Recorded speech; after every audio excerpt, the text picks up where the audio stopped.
안녕하세요. 주일 학생들이 모두 내려가 있어서 조금 더 조용하고 한산하죠? 예, 학부모님들은 더 편안하게 말씀에 집중하실 수 있을 것 같아서 좋을 것 같습니다. 여러 가지 유익을 생각해서 이렇게 시간 조정을 했는데요. 15년 만이라고 했는데 저도 오늘 아침에 좀 긴장이 되더라고요. 오늘 내가 늦잠을 자면 일부 예배는 없어지는 거구나 이런 생각이 들어서 그랬는데 무사히 지금까지는 잘 마쳤고요. 이제 오늘 말씀을 나누겠습니다. 굉장히 웅장한 찬양 소리를 오늘 들었는데요. 우리가 천국에서는 더 웅장하고 더 영광스러운 찬양을 모두가 함께 부를 거라고 생각을 합니다. 오늘 그 찬양 소리가 울려 퍼지는 이 천국의 외침에 대해서 함께 살펴보겠습니다. 요한계시록 11장 15절에서 19절입니다.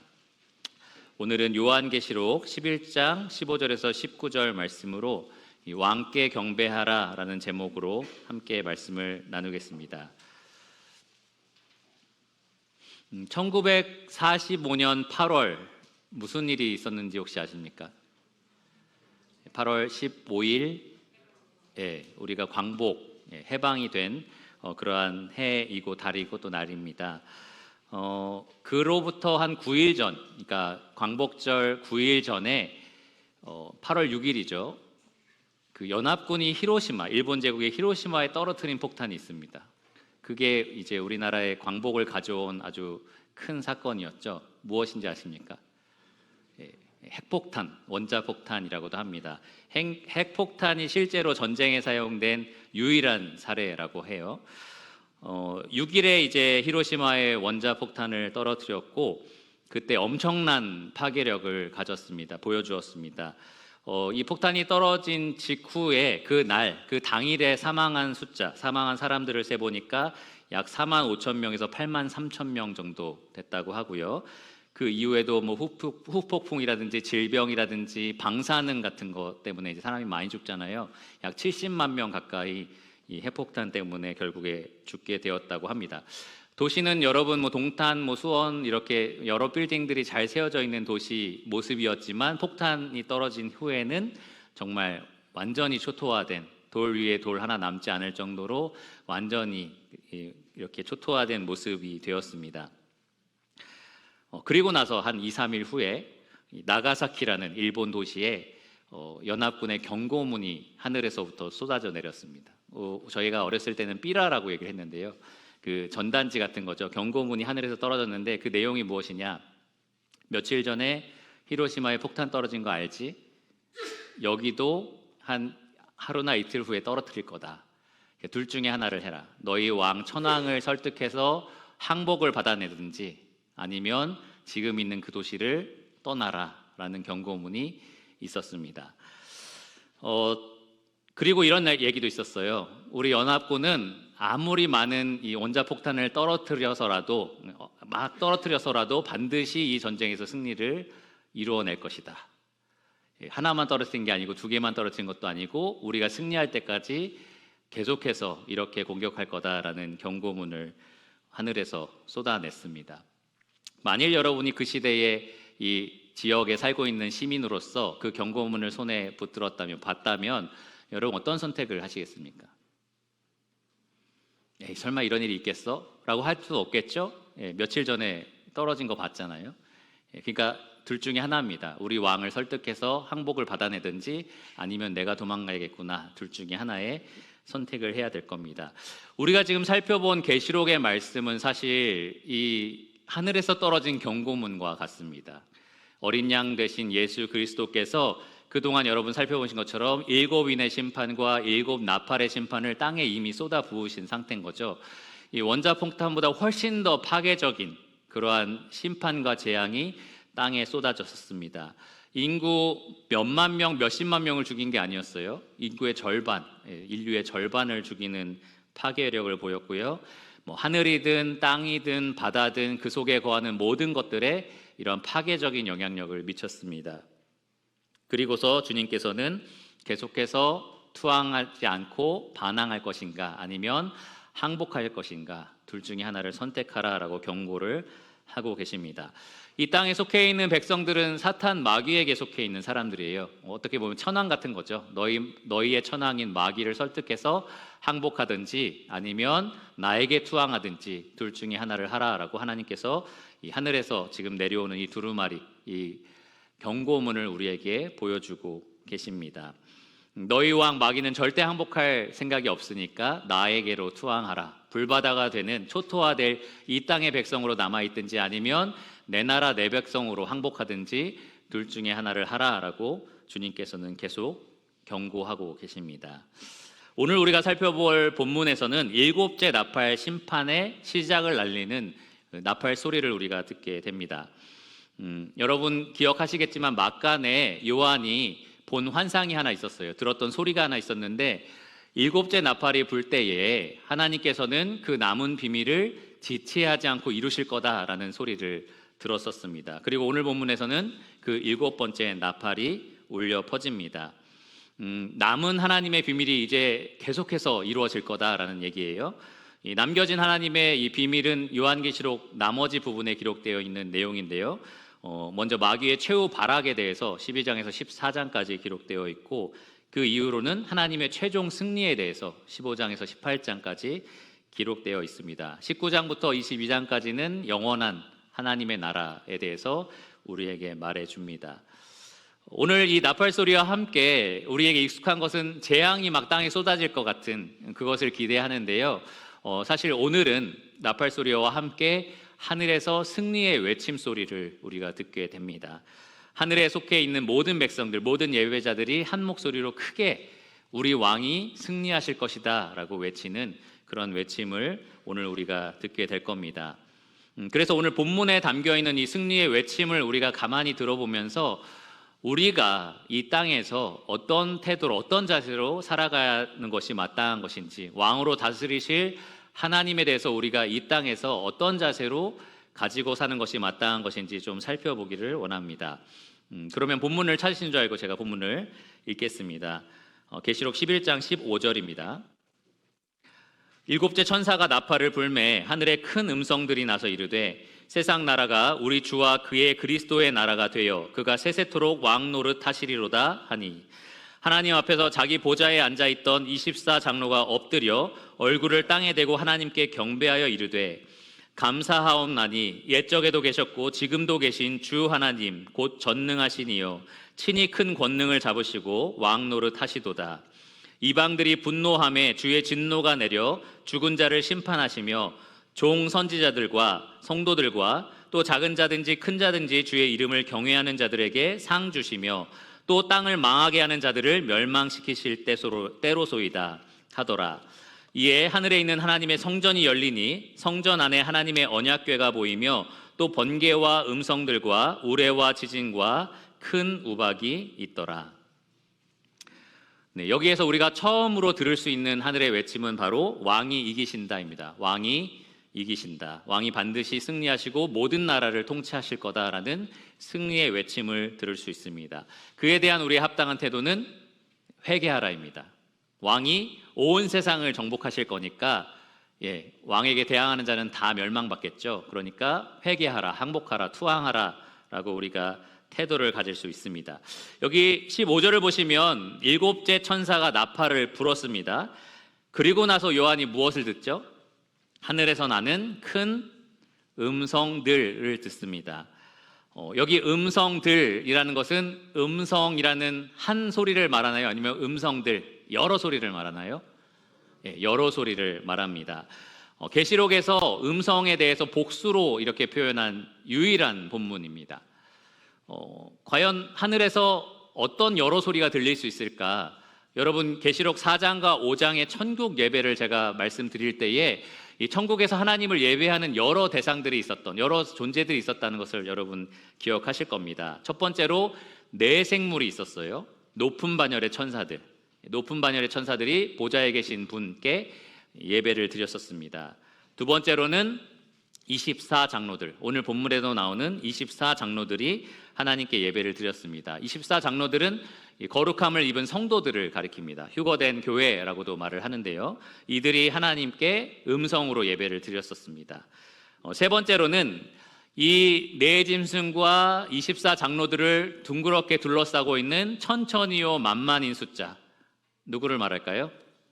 천사들을 말합니다. 수많은 천사들이 그 많은 음성으로 하나님을 예배했었습니다. 그리고 마지막 네 번째로는 능히 셀 수 없는 수많은 사람들, 큰 무리라고 되어 있는데요. 계시록 7장에 나옵니다. 큰 무리가 누구냐? 이 14만 4천의 유대인 복음 전도자를 통해서 구원받았는데 대환란 기간 동안 순교당한 그리스도인들을 말합니다. 그들이 하늘나라에서 지금 함께 음성으로 예배를 드리고 있습니다.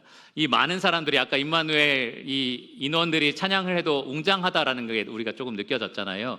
그런데 이 많은 천사와 예배자와 사람들이 이 예배를 드리는 소리는 마치 대교향곡을 듣는 그런 아름다운 소리, 또 웅장한 소리였을 겁니다. 이 소리의 출처가 중요한 게 아니라 그들이 무엇을 말하고 있냐, 한 목소리로 무엇을 외치고 있느냐가 굉장히 중요한데요. 15절에 나와 있습니다. 세상 나라가 우리 주와 그의 그리스도의 나라가 되어 그가 세세토록 왕노릇 하시리로다. 여기 우리 주는 하나님과 예수 그리스도 중에 누구를 가리킬까요? 우리가 보통 주, 우리 주라는 표현을 보통 예수님에게 많이 사용합니다. 큐리오스라고 해서 주인이라는 뜻인데요. 사실 계시록에서는 근데 이 표현이 하나님을 가리킬 때 많이 사용됩니다. 여기 그의 그리스도다라는 말이 이어지잖아요. 그러니까 앞에 있는 우리 주가 하나님 아버지, 그리고 그의 그리스도는 예수 그리스도, 어린 양으로 계시는 그 예수 그리스도를 가리킵니다. 이 하나님 아버지와 어린 양 예수 그리스도가 이 천국에서 울리는 큰 음성들이 예배하는 대상이 되는 거죠. 근데 이 분들이 무엇을 할 거냐라고 얘기하냐? 바로 세세토록 왕노릇 하실 거다라고 이들이 예배를 드리는 겁니다. 세상 나라를 다 다스리게 되실 것이다. 세상 나라가 다 그분의 나라가 될 것이다 라고 이렇게 외치고 있습니다. 여기서 우리가 두 가지 정도 주목해야 될 내용이 있는데요. 첫째로는 지금 요한이 이 하나님께서 정복하실 나라를 가리켜서 많은 나라들이라고 하지 않고요. 세상 나라, 단수를 사용했습니다. 딱 한 세상 나라. 그러니까 모든 민족, 모든 방언, 우리가 모든 족속을 하나님께서 다스릴 거다라는 말이 많이 나오는데 여기에서는 특별히 세상 나라라는 한 나라라는 것을 표현을 합니다. 그렇게 구분하지 않고 한 나라에 속해 있는 많은 사람들이라고 얘기를 하는 거죠. 이런 구분법은 이 성경에서 우리가 찾아볼 수 있는 구분법입니다. 성경은 하나님 나라에 속해 있는 하나님 백성이거나 아니면 세상 나라에 속해 있는 세상 백성이거나 이렇게 두 가지로 사람들을 구분합니다. 지금 이 자리에 계신 분들도 둘 중에 하나인 거예요. 여러분이 하늘에 계신 하나님을 섬기는 하나님 나라 백성이거나 아니면 이 땅을 다스리는 마귀에게 속해 있는 세상 나라 백성이거나 둘 중에 하나에 해당이 됩니다. 혹시 하나님을 따르거나 섬기지 않는 분들 중에 나는 사탄을 섬기지 않아요. 나는 사탄의 나라에 속해 있지 않고 대한민국 국민이고요. 그리고 나는 이 사탄이 원하는 대로 살지 않고요. 내가 원하는 대로 삽니다. 내 마음이 원하는 대로 살고 있습니다. 이렇게 말하는 분들이 계실지도 모르겠어요. 근데 여러분 에베소서 2장 1절에서 3절을 보시면 육체와 마음이 원하는 것을 하는 사람들에 대해서 세상 풍조를 따르는 사람, 그리고 공중의 권세 잡은 마귀를 따르는 사람이라고 묘사를 합니다. 그러니까 여러분이 내가 원하는 대로 살고 있어요 라고 한다면 그 말은 곧 여러분이 하나님의 백성이 아니다라는 명백한 증거예요. 그러니까 내가 하나님을 따르고 있다, 하나님의 백성이다라고 말하지 않는 사람들은 곧 마귀의 백성이고요. 세상 나라 백성에 해당이 됩니다. 예수님도 정확하게 이렇게 사람들을 구분하셨어요. 유대인들에게 자기의 말을 듣지 않고 자기를 주로 받아들이지 않는 유대인들을 가리켜서 너희 아비는 마귀다, 사탄이다 라고 분명하게 말씀하셨습니다. 그리고 하나님 말씀을 따르지 않는 그들에 대해서 너희는 하나님께 속한 백성이 아니다 라고 분명하게 말씀하셨습니다. 반면에 예수님을 주로 시인하고 예수님의 말씀을 따르는 제자들을 가리켜서 너희는 세상에 속한 사람이 아니다 라고 말씀을 하셨어요. 세상에 있었던 사람이지만 내가 택하여 나에게 속한, 하나님께 속한 백성이 되었다라고 분명하게 구분을 하셨습니다.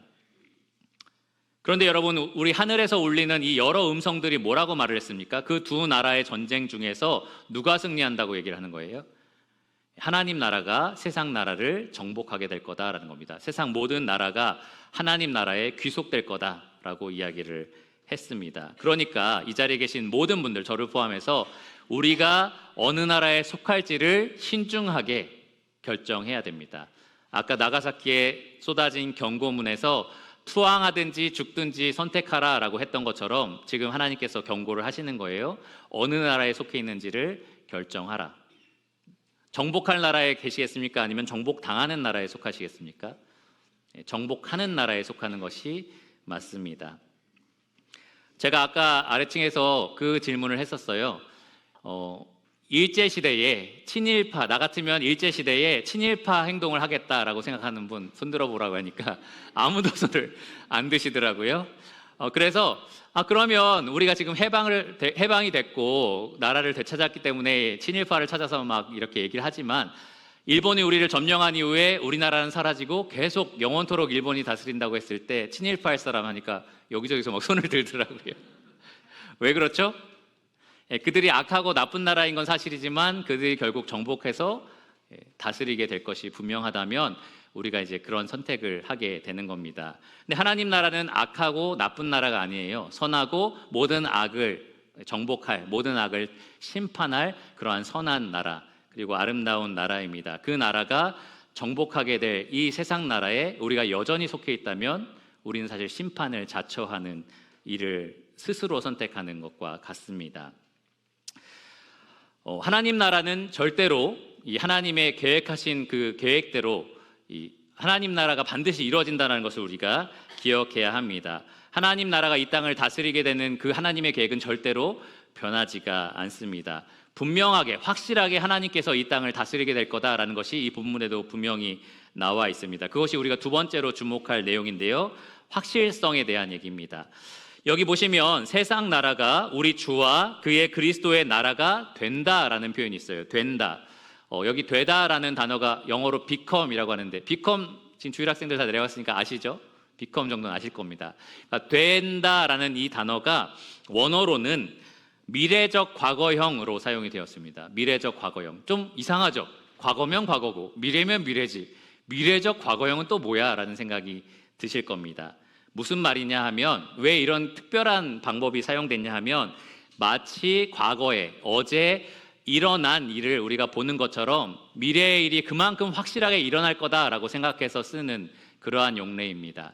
우리가 일어난 일에 대해서는 확신을 갖잖아요. 그건 일어난 일이잖아요. 그러니까 우리가 안 일어났어라고 생각하지 않잖아요. 확실합니다. 그만큼. 근데 미래에 있을 일인데 우리가 마치 이미 일어난 일처럼 확신을 가지고 일어날 거다라고 바라보는 그러한 사건을 지금 가리켜서 요한이 말을 하고 있는 겁니다. 하나님은 반드시 이 세상 나라를 정복하실 것이다. 다스리실 것이다. 이것에 대해서 이만큼의 확신을 가지고 있는 겁니다. 여러분 잘 생각해 보시면 하나님은 하나님의 계획대로 이 땅에서 하나님의 계획을 늘 이루어 오셨습니다. 아브라함에게 네 후손들이 이방에 객이 되어서 살다가 이 약속된 땅을 찾아서 갈 거다라는 말씀을 훨씬 전에 해주셨잖아요. 몇백 년 전에 해주셨잖아요. 그런데 그런 것이 말씀 그대로 이 이스라엘 자손들에게 이루어졌습니다. 애굽의 노예가 되었다가 풀려나서 약속의 땅 가나안으로 가게 되었습니다. 그것이 우리가 보고 있는 이 성경의 증거들인 거죠. 성경은 이렇게 계속해서 하나님이 하나님의 계획을 이루신다라는 것을 우리에게 증명을 합니다. 나중에 모세와 여호수아에게 홍해를 건너고 광야 생활을 하고 여러 가지 일들을 겪었지만 반드시 약속된 땅을 너희가 얻게 될 거다. 그렇게 하나님이 말씀을 하셨는데 그 말씀 그대로 실제로 이루어졌습니다. 너희에게 왕이 일어날 거다. 너희 나라가 분열될 거다. 너희 나라가 제국에 팔리게 될 거다. 그 제국에서 다시 돌아와서 회복될 거다. 선지자들에게 계속해서 하나님께서 미리 말씀해 주셨는데요. 그 말씀하신 계획 그대로 이루어졌습니다. 이제 한 가지 예언이 남아 있는 거예요. 그 전에 하나님께서 다윗의 자손 아브라함의 자손으로 이 온 땅의 백성들 중에 자기 백성을 찾기 위해서 이 그리스도를 보내신다라는 약속을 하셨는데요. 그것도 예수님께서 이 땅에 오셔서 모두 다 이루어 주셨습니다. 그리고 한 가지가 남았어요. 뭐냐 하면 그 예수 그리스도와 하나님께서 영원히 다스리시는 그 나라가 이제 곧 올 것이다 라는 예언입니다. 이 땅의 나라를 정복할 하나님의 나라가 도래할 것이다 라는 예언입니다. 이 예언도 그동안 성경에 나와 있는 모든 하나님의 계획이 한치의 오차 없이 다 이루어졌던 것처럼 반드시 이루어지게 되어 있다라는 겁니다. 다니엘서에 보면은 세상 모든 나라가 인자에게 귀속되어서 인자가 영원토록 다스린다라는 예언이 있고요. 또 스가랴 말씀에도 모든 민족과 모든 나라를 주께서 다스리실 것이다라는 예언이 기록되어 있습니다. 이 말씀 그대로 하나님께서 반드시 세상 나라를 정복하실 겁니다. 가만히 여러분 생각해 보시면 이 마귀가 언제 하나님께 반기를 들었죠? 태초부터 들었습니다. 그렇죠? 자기가 창조되고 나서부터 하나님께 반기를 들었고요. 자기의 세력들을 끌어모읍니다. 하나님 창조하신 하나님 형상을 닮은 사람들을 자기의 반역의 세력으로 불러들였습니다. 그리고 나서 지금까지 마귀는 계속해서 하나님 나라를 대항해서 전쟁을 벌이고 있어요. 한 번도 하나님 나라와 세상 나라 사이에 전쟁이 멈춰진 적이 없습니다. 지금도 마귀는 영적인 공세를 퍼부으면서 자기 세력을 계속해서 기하급수적으로 늘려나가고 있는 상황이고요. 하나님을 대적하는 행동을 계속해서 하고 있습니다. 가만히 생각해 보시면 믿는 우리를 영적으로 계속해서 공격하죠. 성경에 보면 울부짖는 사자처럼 삼키려고 한다라는 얘기가 있습니다. 계속 우리를 유혹하고 계속 미혹을 합니다. 세상 사람들은 계속 눈먼 상태로 하나님을 대항하도록 만들어 버립니다. 그런데 하나님은 마치 잠잠히 계신 것 같죠. 근데 하나님은 때가 되면 가만두지 않으시고 반드시 공격하실 겁니다. 마귀는 단지 영적으로 하나님을 대항하는 게 아니라 물리적으로도 대항을 해요. 여러분 여기저기 세상 여기저기에서 그리스도인들이 핍박당하고 순교당하고 고문받고 하는 소식을 많이 들으실 겁니다. 왜 그렇죠?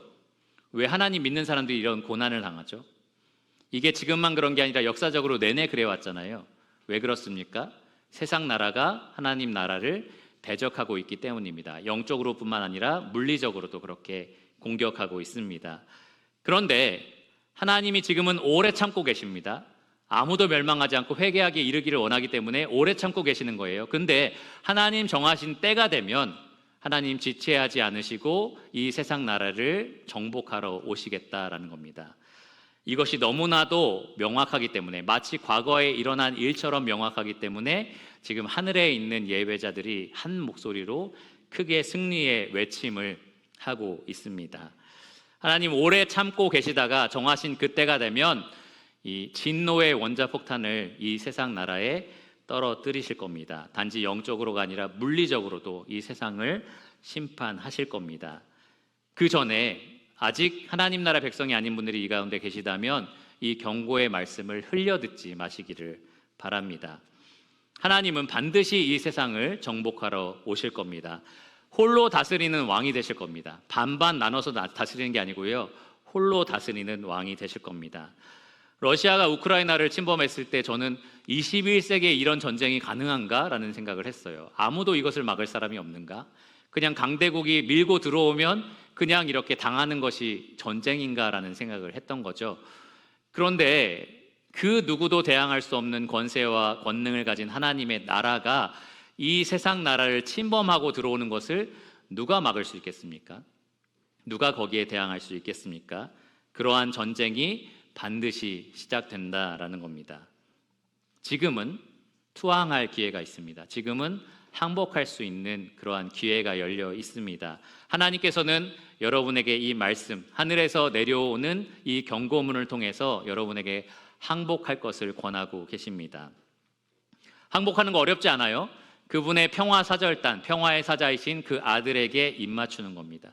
그 아들을 여러분의 구세주로 영접하는 겁니다. 그 아들을 따르고 그 말씀을 순종하며 함께 동행하는 것이 여러분이 항복하는 길입니다. 여러분의 편을 바꾸는 거예요.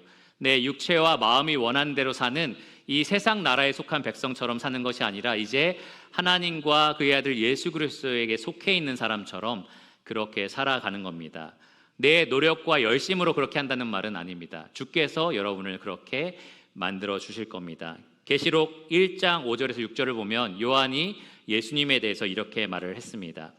우리를 사랑하사 그의 피로 우리 죄에서 우리를 해방하시고 그의 아버지 하나님을 위하여 우리를 나라와 제사장으로 삼으신 그에게 하나님 우리를 사랑하셔서 아들 예수님을 통해서 그 피로 여러분들을 죄에서 해방하시고 하나님의 나라와 하나님을 예배하는 제사장으로 만들어 주실 겁니다. 그러니까 여러분 지금 항복하시기 바랍니다. 이 항복의 기회가 얼마나 될지 몰라요. 이 기회가 얼마나 오래 지속될지 아무도 모릅니다. 지금 이 경고문이 여러분 손에 주어졌을 때, 여러분 귀에 들릴 때에 마음을 완악하게 하지 마시고 하나님께, 이 왕께 회개하시기를 바랍니다. 두 번째 우리가 들을 수 있는 음성은 16절에서 19절까지 나와 있는데요. 왕께 경배하라라는 음성입니다. 왕께 경배하라. 이에 합당한 태도는 예배하는 겁니다. 예배하는 것. 처음에 요한이 어떤 음성들에 집중을 했다면, 다양한 출처의 음성들에 집중을 했다면, 이제는 아주 특정한 대상이 하는 소리와 그들이 하는 행동에 주목을 합니다. 바로 24장로들이에요. 16절을 보시면 하나님 앞에서 자기 보좌에 앉아있던 24장로를 보게 됩니다. 이 24장로는 아까 초반에 말씀드린 것처럼 누구를 대변한다고 그랬죠? 누구를 대표한다고 그랬죠? 거룩함을 입은 성도들, 휴거된 성도들을 대표하는 인물입니다. 그렇기 때문에 보좌에 하나님과 함께 앉아서 왕노릇을 하고 있었던 거죠. 그런데 그들이 7번째 나팔이 울려 퍼지고 하나님의 남은 비밀이 이제 실현될 것을 알았을 때에 그 보좌에서 일어나서 엎드려서 이 하나님께 얼굴을 땅에 대고 예배를 드렸습니다. 경배를 했습니다. 여러분, 이 자세를 보면 어떤 것 같아요? 이들이 어떤 마음으로 예배를 드린 것 같습니까? 아주 진중하고 그리고 하나님을 진짜 두려워 떨면서 경외하는 마음으로 그렇게 참 예배자의 마음을 갖춰서 예배하는 모습이라는 것을 우리가 알 수 있습니다. 그래서 여기서 잠깐 밖으로 나가서 우리가 예배하는 모습이 어떤지를 조금 생각하기를 바랐는데요. 오늘날 많은 그리스도인들이 이 중심이 중요하다라는 생각을 많이 해요. 중심이 중요하다. 우리 마음이 중요하지 외형이 중요하지 않다라는 얘기를 합니다. 이 외형에 대한 얘기하면은 율법주의자, 형식주의자 이런 얘기를 합니다. 예를 들어서 예배자의 자리로서 이 예배의 자리에 나올 때에 어떤 옷을 입어야 되냐라는 말을 하면 율법주의다, 형식주의다라는 말을 하는 거죠. 그리고 그런 것들을 피하기 위해서 최대한 외형적인 것은 아무 신경을 쓰지 않으려고 합니다. 중심이 중요하지라는 생각을 갖는 거죠. 의복, 자세, 방법이 중요한 게 아니라 우리가 가지고 있는 마음의 중심이 중요하다라는 얘기를 많이 합니다. 우선순위에 있어서는 그게 맞아요. 중심이 먼저가 돼야 되는 것이 맞습니다. 그런데 중심이 바르다면 그에 따른 외형이 영향을 받을까요? 받지 않을까요? 영향을 받습니다. 내가 너무나 사랑하고 너무 존경하는 어떤 대상을 만나러 가는데 중심은 나는 그런 생각을 갖고 있으니까 추리닝 입고 가야지, 이렇게 안 하시죠? 이렇게 안 하실 겁니다. 많은 형제님들에게 사회 부탁하면 양복을 딱 차려입고 오세요. 왜 그럴까요? 똑같잖아요. 여기 똑같은 하나님 계신 곳이고 똑같이 예배드리러 온 건데 왜 그날은 양복을 입죠? 사람들 앞에 서서 뭔가 더 중요한 일을 내가 맡고 있다, 하고 있다라는 생각을 갖기 때문입니다. 그러니까 중심이 달라지면, 중심이 바르면 그에 따른 외형이 따라오게 되어 있다라는 겁니다. 그러니까 중심을 빼고 외형만 얘기하면서 무엇이 맞다, 틀리다라는 걸 얘기하는 건 정말 율법주의적이지만 중심이 바른 사람은 그 외형을 단절시키지 않고 자연스럽게 합당한 외형을 갖추려고 노력을 한다라는 겁니다. 그러니까 여기 하늘에 있는 하늘 보좌에 앉아있던 24장로들이 얼굴을 땅에 대고 그리고 엎드려서 하나님께 예배드렸던 그 자세를 여러분 기억해 보시기를 바랍니다. 우리도 하나님 앞에 나올 때는 그러한 태도와 자세를 갖추는 것이 마땅하다라는 거죠. 예배자는 예배의 중심에 합당한, 걸맞는 그러한 외형을 갖춰야 합니다. 그러한 자세를 갖춰야 합니다. 이제 다시 예배자들이 했던 그 예배의 소리에 좀 귀를 기울여 보려고 하는데요. 이 17절을 보시면 감사하옵나니로 그들의 예배가 시작됩니다. 감사하옵나니. 여기 감사하다라는 말의 의미는 즐거워하다, 기뻐하다, 축복하다라는 의미를 가지고 있습니다. 기본적으로 성도의 예배의 특징이 무엇이냐라고 한다면 이 보좌에 앉아 계신 하나님을 즐거워하는 거예요. 그분을 기뻐하는 겁니다. 우리가 보통 예배 생각하면 우리에게 해준 무언가에 집중하기가 쉽거든요. 하나님 무엇을 해주셔서 감사합니다. 당연히 구원해 주신 거 감사하죠. 당연히 창조해 주신 거 감사하고 가족을 건강하게 지켜주신 거 너무 감사합니다. 그런데 그에 앞서서 우리가 하나님 그분 자체에 대해서 기뻐하고 있는지를 생각해 보셔야 돼요. 하나님 그분 자체에 대해서 우리가 놀라워하고 있고 감사하고 있고 기뻐하고 있는지, 그러니까 감사할 일이 없다라고 생각되는 그때에 하나님 그분 자체로만 내가 기뻐하고 감사할 수 있는지, 그게 진짜 예배입니다. 나는 슬프고, 나는 억울하고, 나는 뭔가 상실감을 느끼고 있고, 나는 하나님의 뜻이 이해가 되지 않는 그러한 상황에서도 하나님 그분 자체가 영광스럽고 영원하고 무한하신 능력을 가지신 분이다, 선하시고 인자하고 은혜로우신 분이시다, 그 사실에 내가 감사하는 겁니다. 그 사실에 내가 즐거워하고 기뻐하는 것이 진짜 예배입니다. 여기 24장로들이 어떻게 예배하는지 보세요. 17절을 보시면 옛적에도 계셨고 지금도 계신 주 하나님 곧 전능하신 이요, 하나님의 영원하심과 하나님의 전능하심에 대해서 묵상하고 예배하고 있습니다. 하나님의 성품에 대해서 주목하고 찬양을 드리는 거죠. 그리고 그분이 친히 큰 권능을 잡으시고 왕노릇 하신다라고 외치고 있습니다. 하나님이 그 무한한 권세를 가지고 그 영원한 통치력을 가지고 이제 영원히 왕노릇 하실 거다라는 것을 기뻐하면서 즐거워하는 겁니다. 우리의 예배가 정말 이러한 내용으로 드려지고 있는지도 좀 생각해 볼 필요가 있습니다. 하나님 나에게 뭘 해주셔서 예배드립니다. 하나님 지금 뭘 해주신 게 너무 감사해서 예배드립니다. 그것도 물론 감사하지만 그에 앞서서 하나님이 하나님으로서 마땅히 받으셔야 되는 위치에 오르셨다라는 거, 하나님이 온 세상의 왕으로서 드디어 다스리게 되셨다는 거, 그러니까 주님께서 말씀하셨죠. 먼저 그의 나라와 의를 구하라. 그것이 진짜 우리가 바라는 예배의 제목인지를 잘 생각해 봐야 합니다. 하나님의 하나님 되심과 하나님으로서 마땅히 받으셔야 되는 영광과 권세를 우리가 진짜 바라고 예배하고 있는지 잘 진지하게 생각해 보셔야 된다라는 겁니다. 여기 보시면 이 24장로들이 하나님을 가리켜서 좀 특별한 표현을 썼어요. 옛적에도 계셨고 지금도 계신 주, 영원하신 하나님에 대해서 표현을 한 건데요. 보통 계시록에서 하나님을 가리킬 때 전에도 계셨고 이제도 계시고 그리고 하나가 더 붙습니다. 뭘까요? 장차 오실 자라. 그러니까 과거, 현재, 미래가 다 있다라는 거죠. 계시록 1장 4절과 4장 8절에 그렇게 기록되어 있습니다. 그런데 여기는 장차 부분이 빠져 있어요. 과거와 현재만 나와 있습니다. 왜 그럴까요? 이제 장차가 온 겁니다. 이 일곱째 나팔이 부는 이 시점에는 그 장차가 마침내 도래를 한 상태인 거죠.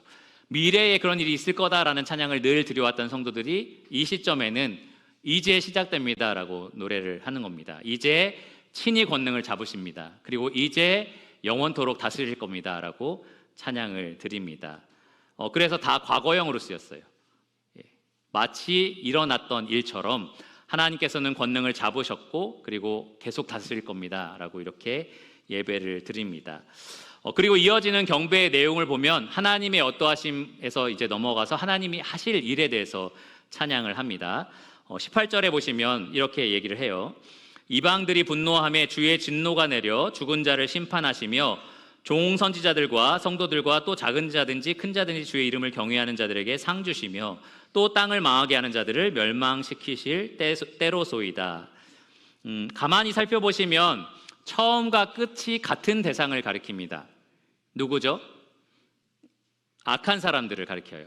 심판, 진노, 멸망을 처음과 끝에 얘기하고 중간에는 이 하나님께 속해 있는 사람들, 선지자들 그리고 성도들, 이 사람에 대해서 얘기합니다. 이러한 구조를 가리켜서 처음과 끝을 이렇게 똑같은 대상 그리고 가운데를 다른 대상으로 이렇게 구성된 걸 가리켜서 샌드위치 구조다라고 얘기를 해요. 샌드위치가 빵과 빵으로 되어 있고 가운데는 뭐가 있어요? 햄이 있죠. 햄 소세지가 있습니다. 뭐 다른 거 원하시는 분 다른 거 넣어도 되고요. 뭘 좋아하세요, 여러분? 빵이 좋으십니까? 가운데 있는 게 맛있습니까? 나는 샌드위치를 사면 가운데 걸 남 주고 빵만 먹는다. 이상하죠? 그런 분들 좀 이상합니다. 보통 가운데 있는 게 핵심이에요. 그래서 여기서도 마찬가지입니다. 처음과 끝에 있는 악인에 대한 심판보다 더 중요한 것은 가운데 있는 의인에 대한 보상입니다. 의인에 대한 보상. 먼저 이 악인에 대한 심판에 대해서는 하나님께서 그들을 가리켜서 이방들이라고 표현을 하셨어요. 하나님 나라 밖에 있는 백성들, 하나님의 약속 외에 있는 백성들. 그리고 죽은 자라고 표현하셨습니다. 죽어 있는 사람이란 얘기가 아니에요. 죄와 허물로 하나님과 영적으로 단절되어 있는, 그래서 분리되어 있는 죽음, 그 죽은 자들을 말합니다. 그리고 밑부분에 보면은 땅을 망하게 하는 자들이라고 말씀하셨어요. 왜 믿지 않는 사람 땅을 망하게 할까요? 그들의 죄로 이 땅을 더럽힌다라는 표현입니다.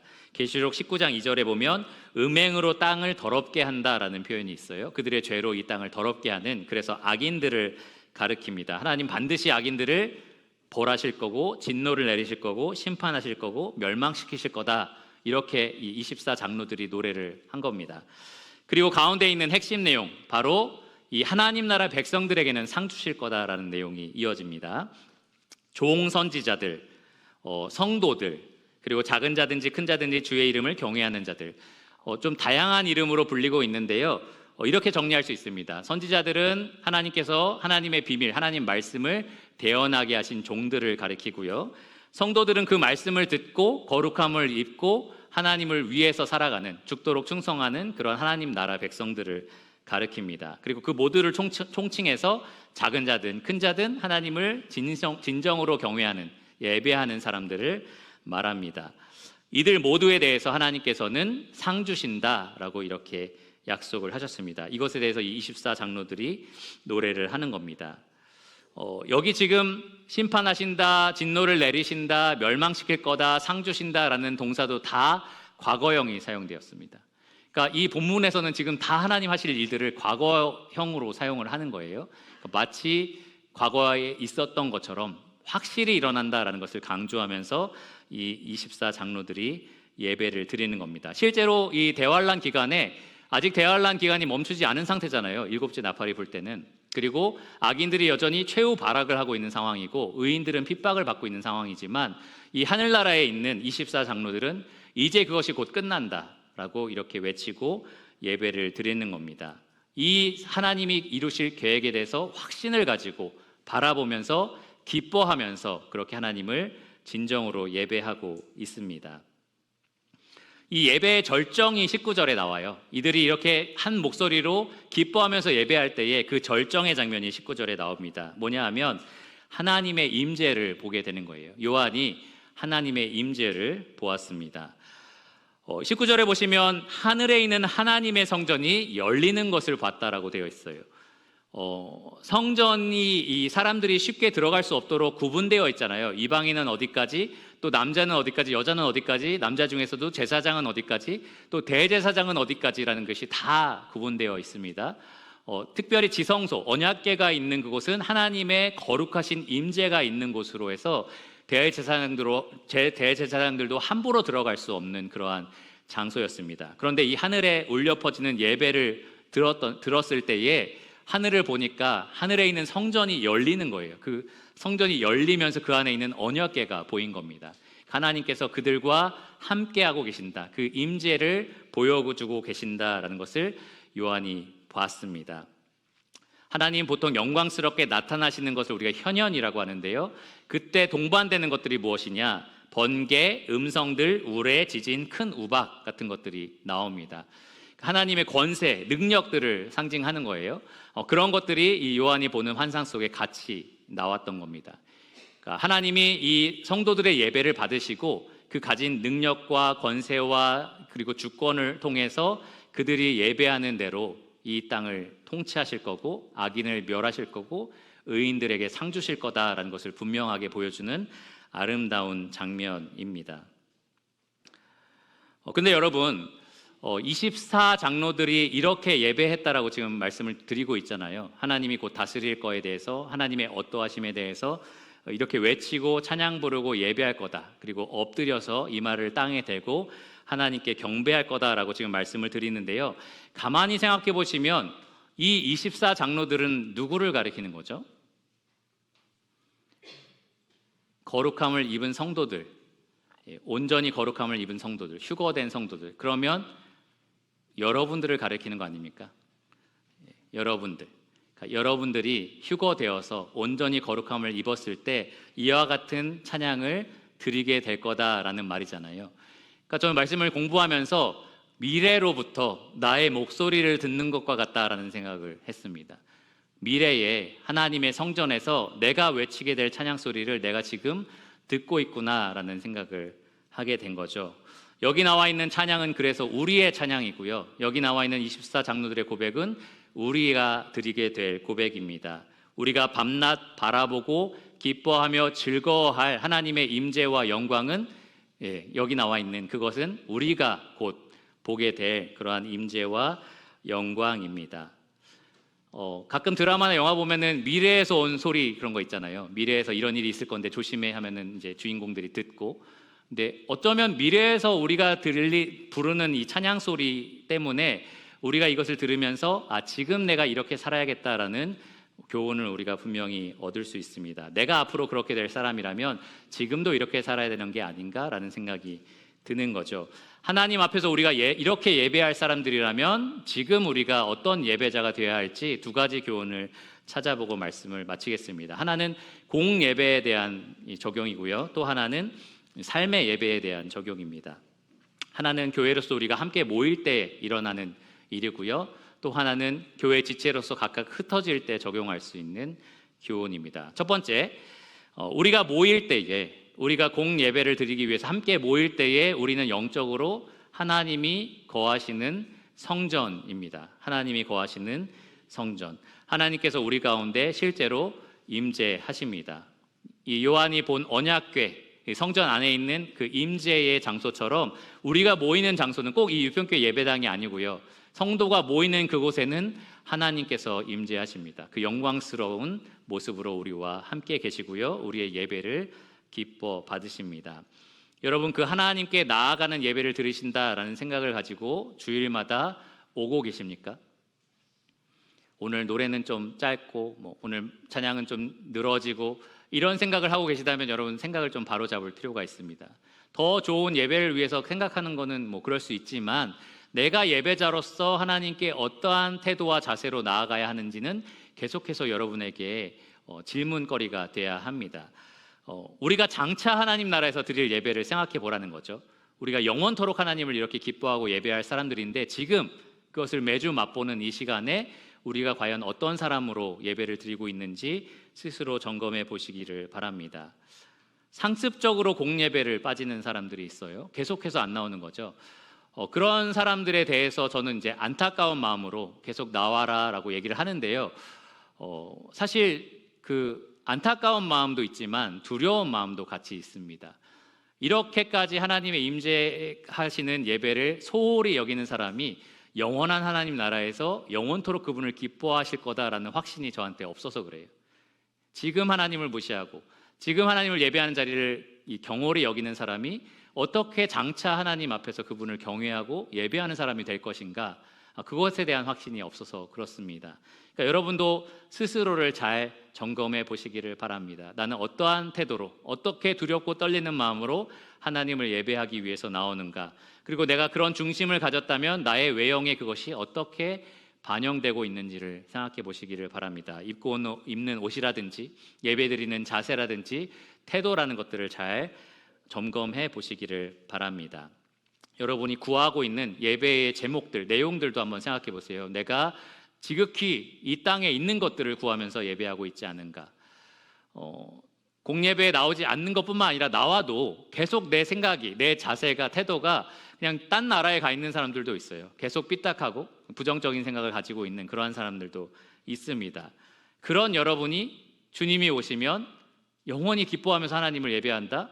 그런 일이 있을 확률이 현저히 떨어집니다. 그러니까 지금 예배자가 되시기를 바랍니다. 지금 예배자가 되셔서 장차 하나님 영원토록 예배하는 자가 되시기를 바랍니다. 두 번째는 여러분의 삶의 예배에 대한 이야기입니다. 로마서 12장 1절에 보면 우리 삶 전체가 하나님께 드려지는 영적 예배고 거룩한 산 제사다라고 이렇게 기록이 되어 있습니다. 하나님 나라에서 여러분들이 부를 찬양은 우리 왕이 이기신다라는 거예요. 우리 왕이 이 땅을 다 다스리실 거고 악인을 멸하실 거고 우리 하나님 나라 백성은 하나님과 함께 승리할 거다라고 이렇게 기쁘게 외칠 거라는 거죠, 여러분들이. 그런데 이 땅을 살아가는 삶의 예배를 이렇게 드릴 때에, 그러니까 일상을 살아갈 때에 마치 이 땅이 이길 것처럼 살아갈 수가 있어요. 이 땅이 전부인 것처럼, 이 땅에 있는 것이 영원한 가치를 갖는 것처럼 여러분 살아갈 수가 있습니다.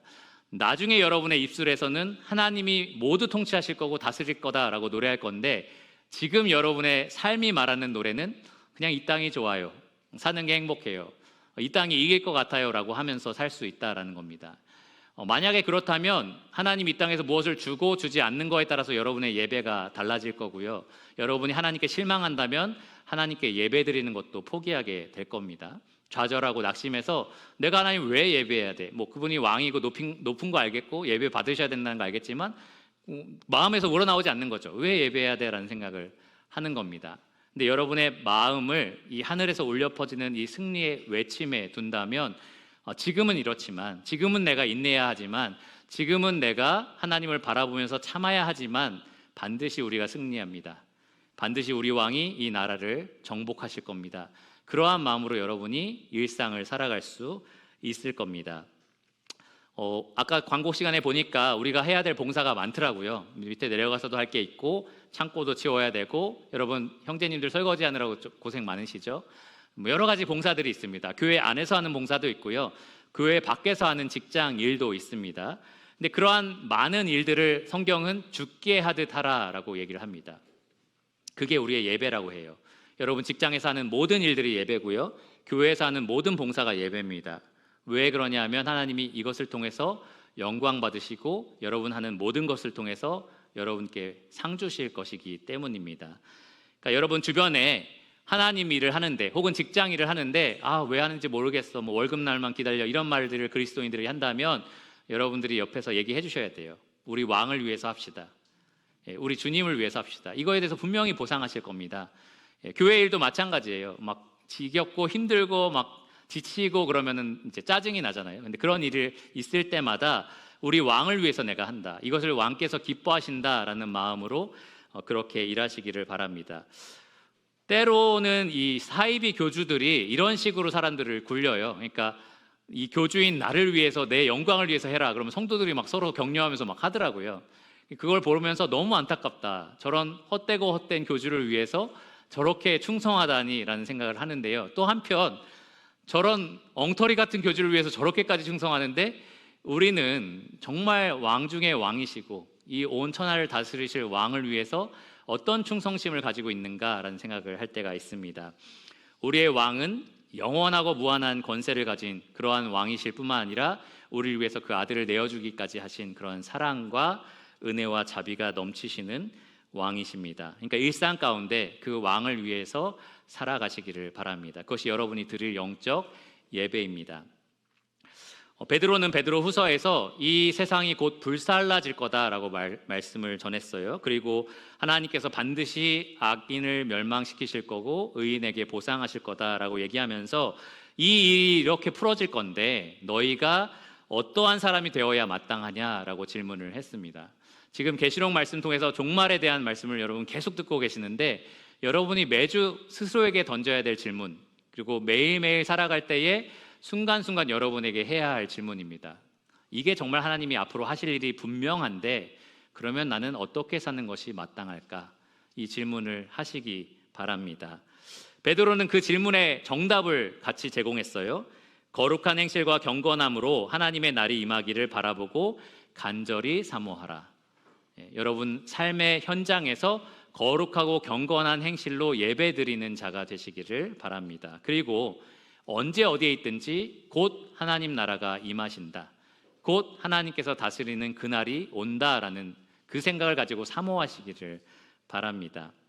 그렇게 매일매일 살아가는 삶이 바로 우리가 하나님께, 우리 왕께 드리는 경배가 될 거고요, 또 예배가 될 겁니다. 그 나라 가서 그때서야만 우리가 경배하고 예배하는 게 아니고요, 오늘 그리고 내일 매일매일이 하나님께 드려지는 예배가 되기를 간절히 구합니다. 때로는 그런 성도들 있어요. 뭐 이렇게 막 살다 보면은 어느 날 천국 가 있고 거기 있으면 예배 드리면 되지. 그렇지 않습니다. 지금 여러분 점점 예배자로서 훈련되고 있고 빚어져 가고 있다라는 사실을 잊지 마시기 바랍니다. 여러분 그러한 예배를 지금부터 영원히 여러분의 왕이신 주께 드리시기를 간절히 구합니다. 기도하고 말씀을 마치겠습니다.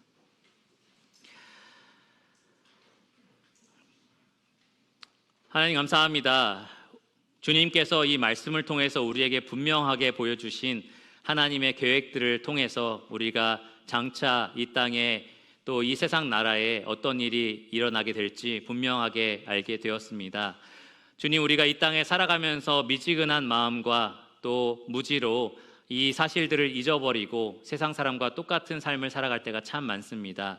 주님, 이렇게 말씀으로 우리를 깨우쳐 주셨으니 우리가 남은 한 주를 살아갈 때에 과연 어떻게 사는 것이 마땅한 것인지 늘 질문하는 삶을 살게 하시기를 원합니다. 어떻게 사는 것이 정말 예배자로서 마땅한 삶인지, 어떻게 사는 것이 정말 하나님 나라 승리자로서 사는 것이 마땅한 것인지, 어떻게 사는 것이 이 부패하고 심판받을 세상 나라를 멀리하는 삶인지 기억하면서 살아가는 우리 성도들이 되게 하여 주시기를 원합니다.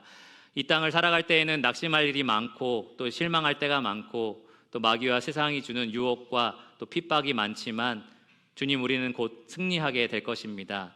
주님과 더불어 왕노릇하며 다스리게 될 것입니다.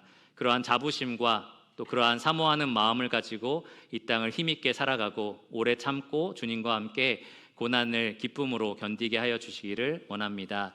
모든 것을 예수 그리스도의 이름으로 감사하며 기도드렸습니다. 아멘.